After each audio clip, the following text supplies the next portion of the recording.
Last thing I want to do Posljednje što želim učiniti is chapter 11, verses 25 through 27. je 11, poglavlje 11, 25 do 27. Would you read that for us? Neću vas držati u nejasnoći o ovoj tajni, da se ne biste oslanjali na vlastito mišljenje.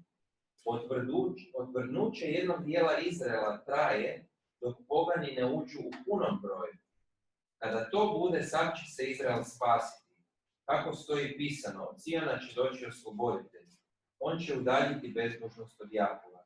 I ovaj moj savjet s njima ispunit će se kad ih uzmem bije. Okay.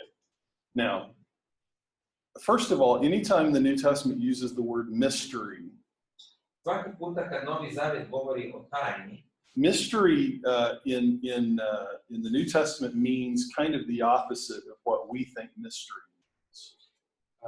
To je u Novom Zavjetu ta riječ znači u stvari suprotno od onog što mi smatramo misterijem. If I say something is a mystery to you in modern English or I think modern Croatian, Ako danas kažem da je nešto misterij u suvremenom jeziku, what I mean is that it's something that's hidden smatram da je to skriveno or something that we don't understand. ili nerazumljivo. Right? Right? Why does my son act the way he acts? Well, it's a mystery. Zašto se moje dijete tako ponaša? To mi je tajna. Or why does my wife or why does my husband act the way he or she acts? Well, it's a mystery. Ili zašto moj supružnik se tako ponaša? To mi je tajna. Right? When we say that, we mean we don't know. Time želimo reći da ne znamo. Now, in the New Testament, when they use the word mystery, they mean it's something that used to be hidden, but now I'm going to reveal it to you. U stvari kažu to je nešto što je bilo skriveno, ali sada ću vam otkriti. And I haven't looked at every time the New Testament uses the word mystery, but I think this is, the ones that I've looked at, I know this is true. I kad god sam provjerio tu riječ u Novom Zavjetu, vidio sam sljedeće. Every time they say, I want to tell you a mystery, I want to show you a mystery, Svaki puta kada kažu želim vam reći tajnu, they immediately tell you what they're revealing, what the mystery is. odmah vam i otkriju tu tajnu. And the emphasis is that God is showing you something new that used to be hidden. Dakle, žele reći da nam Bog sada pokazuje nešto što je prije bilo sakriveno. And so the mystery here, I want you to understand this mystery. Dakle, kad kaže ovdje, želim da razumijete ovu tajnu, is that God allowed Israel to be hardened in their faith, hardened in their hearts, to je da je Bog dopustio da Izrael otvrdne until the full number of Gentiles came into the church. Sve dok nežidovi ne uđu u crkvu u punom broju. And so, he says, all Israel will be saved. A tada, on kaže, sav će se Izrael spasiti. Now, that's an amazing statement. All Israel will be saved. What does he mean by that? To je velika izjava, sav će se Izrael spasiti, ali na koga točno misli? Who is all Israel? Kako objasniti sav Izrael? Several different suggestions have been made. Ima nekoliko prijedloga. Some people say it's all the Jews everywhere, forever. Da li je to svaki Židov u povijesti? Some people say it's every Jew who believes in Jesus, but not the Jews who don't believe in Jesus, because only the ones who believe in Jesus are truly Israel. Neki kažu to se odnosi samo na Židove koji vjeruju u Krista, jer samo oni su pravi Izrael. Some people say that it's spiritual Israel, and they make spiritual Israel, they broaden it to include the church. Neki ljudi kažu to je duhovni Izrael, znači i Židovi i nežidovi koji su u Kristu. So that Israel is all of the people of God, Gentile and Jew, church, synagogue, all of the people of God forever. Znači čitav Božji narod kroz povijest koji uključuje Židove i nežidove. Other people think he's talking about the Jews that he had mentioned just a few verses earlier, who were the branches that had been broken off. Neki kažu da govori o ovim Židovima koji su bili buntovni, o odlomljenim granama koje su ponovno pricijepljeni. I tend to think it's the second one.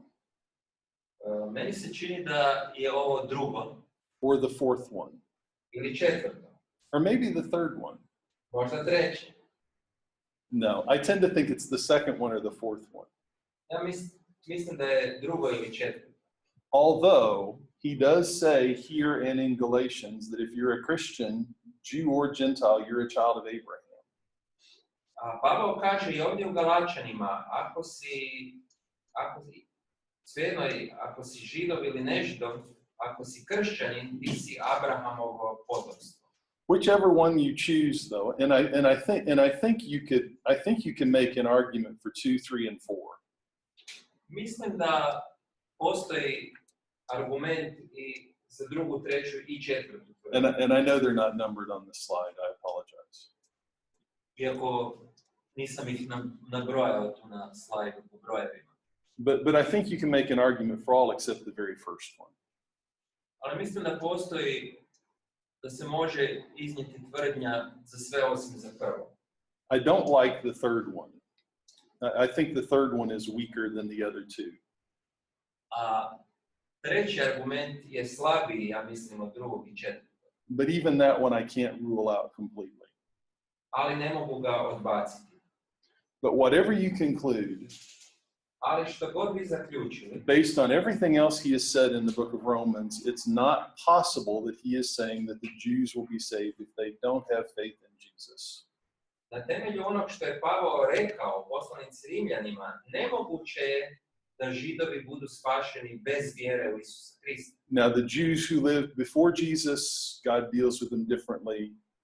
A Židovi koji su živjeli prije Krista, Bog se drugačije odnosi prema njima. And maybe the people who have never heard the gospel, God deals with them differently also. I don't know.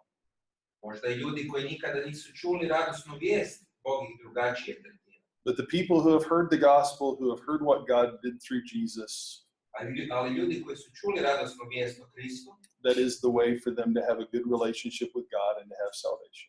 da mogu ući u odnos s Bogom i imati spasenje. All of the alternatives Paul has ruled out in this letter. Sve druge mogućnosti Pavao je odbacio u ovoj poslanici. There's no other way to have a good relationship with God, to have salvation, except through Jesus Christ. Dakle, nema spasenja osim po Isusu Kristu. And so nothing else can make things right between us and him. Dakle, ništa drugo ne može ispraviti naš odnos s Bogom. And for him to suggest something else would completely contradict the logic of the letter.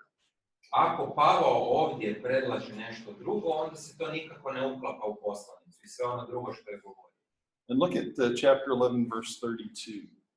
Pogledajte 11:32. Read that for us, would you, Warren?